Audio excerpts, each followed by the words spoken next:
Maling aluminium sama outdoor AC di rumah kosong di Jalan Sakti Wiratama, Kecamatan Sematang Borang. Terdakwa Samsul Bahri divonis Majelis Hakim Pengadilan Negeri Palembang dengan pidana penjara selama 1 tahun 6 bulan.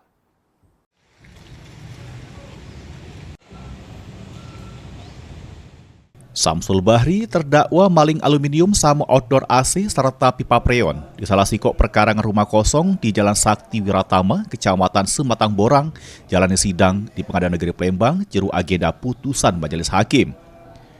Juru amar putusannya, Majelis Hakim yang diketuai Agung Ciptoadi, menyatakan terdakwa Samsul Bahri terbukti secara sah sama meyakin kebersalah, ngelaku tindak pidana, maling jero keadaan memberatke, menghukum terdakwa dengan pidana penjara selama 1 tahun 10 bulan. Dan kita berkali-kali penjara selama 1 tahun dan 10 bulan akan masa penangkapan sebenarnya sementara dan menunjukkan akan terbukti sebelum asing mendapatkan satu batang pesawat besi satu properti dengan menggunakan nilai perkara sebesar Rp2.000.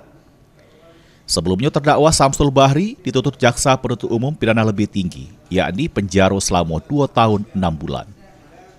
Heru Wahyudi, PAL TV.